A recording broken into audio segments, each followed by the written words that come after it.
Welcome to Manufacturing Tech Australia with Shane Williams and Paul Mason. We're here with Mark from Central Innovation. Welcome to Manufacturing Tech Australia, mate. Thanks, Paul.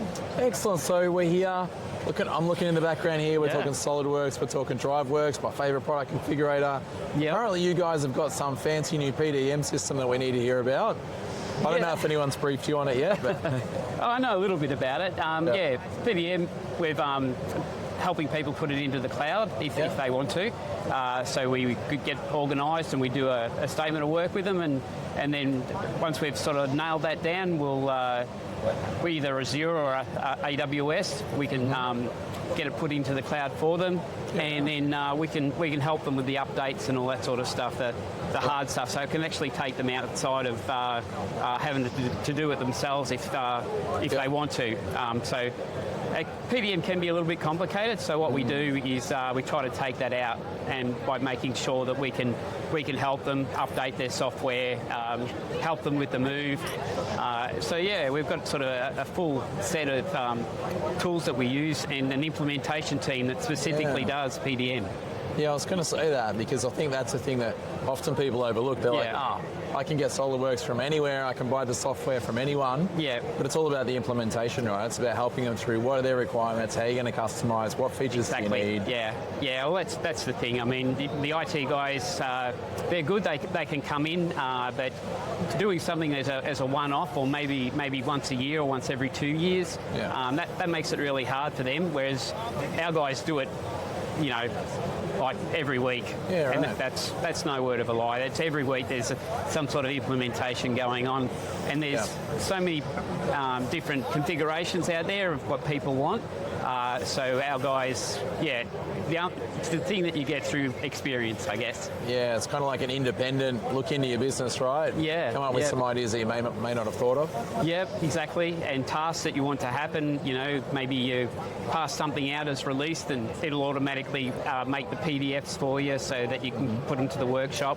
So lots of things like that, and replication, like if you've got a couple of geographically different places, we can have it replicated over there as well. So and then we've also gone to Dassault Systems have got 3D Experience platform, and that's got its own Enovia based PDM system. So that's also cloud-based. So I guess what we've got is a lot of options for the customers. You want to go with PDM, sort of what you have had before, and put it up to the cloud. We can help you with that, or we can help it put it on a server.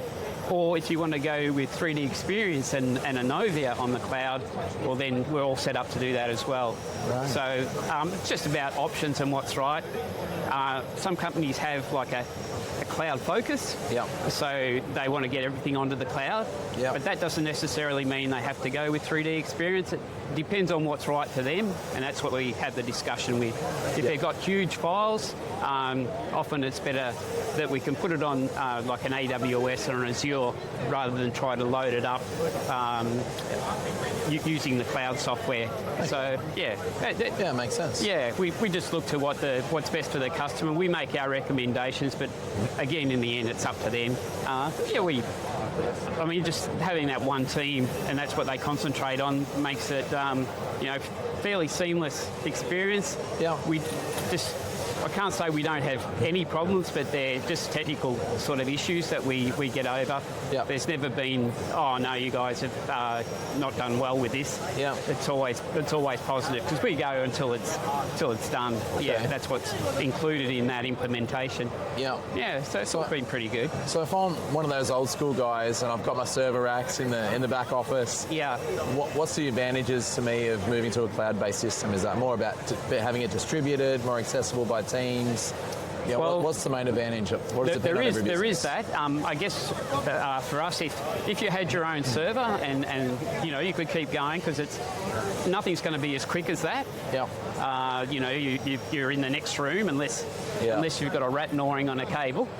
It's going to be the quickest. But then with the cloud, you've also got the backup of these systems like AWS and Amazon. If you use 3D Experience on the cloud, they have a backup system for the cloud content as well. Yeah. So you can keep the server and keep that going, but then maybe you'll get to the stage where you say, I'm going to have to invest in a new server, and we're not looking to do that. So rather than invest in a new server, then you could have a look at the costs of going on cloud, and that could simplify the whole thing for you. Yeah, I guess scalability as well. Scalability, security, you need a little bit more, they give you a little bit more. Yeah. So there's all of that, and takes the responsibility away from.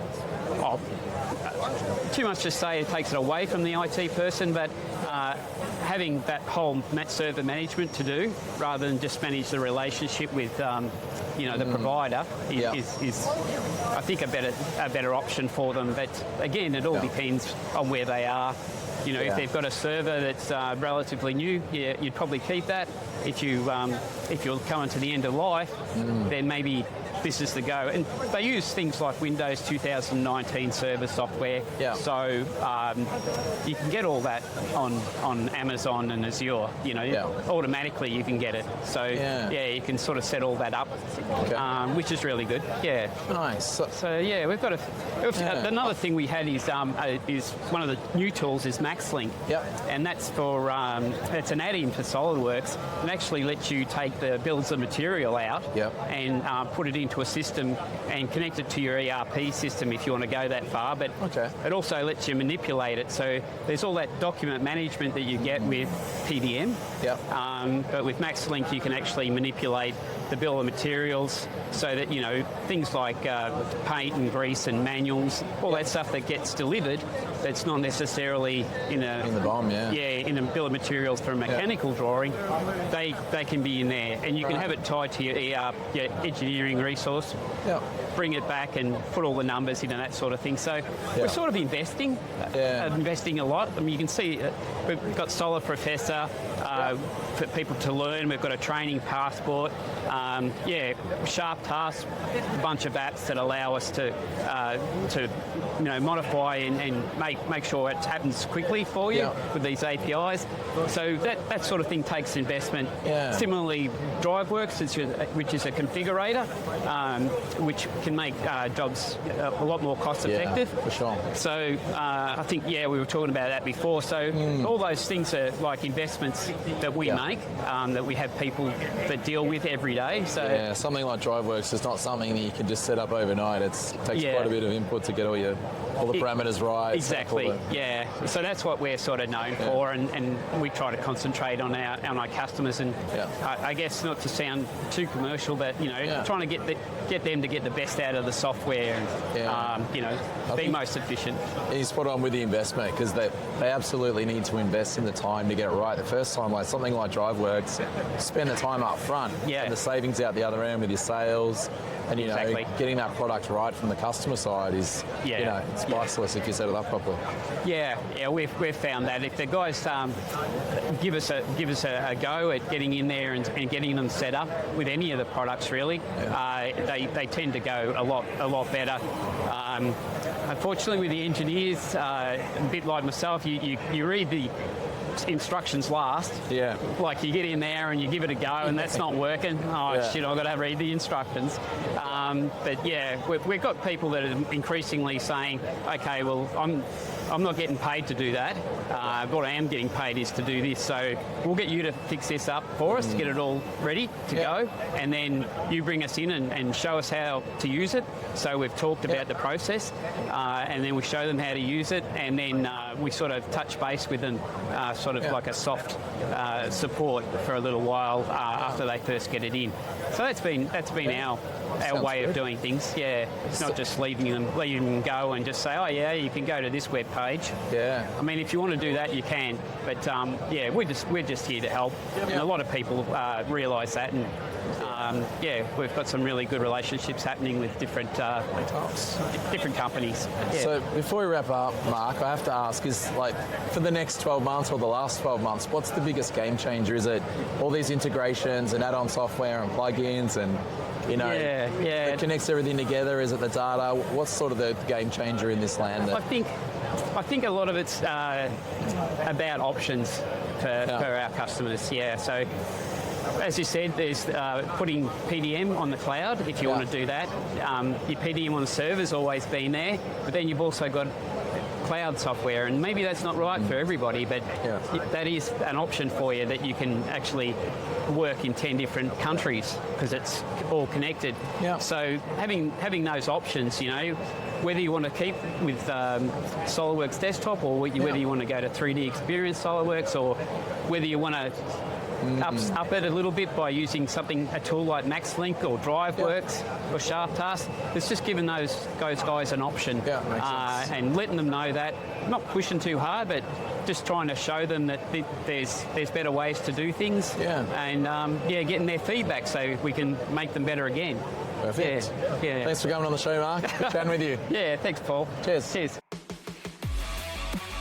Thanks for tuning in to Manufacturing Tech Australia with Shane and Paul, recorded on the traditional lands of the Bunurong and Wurundjeri people. For more information, jump on the manufacturingtech.au website. Remember to hit the follow button to join us again next time as we continue to explore the intersection of manufacturing and technology.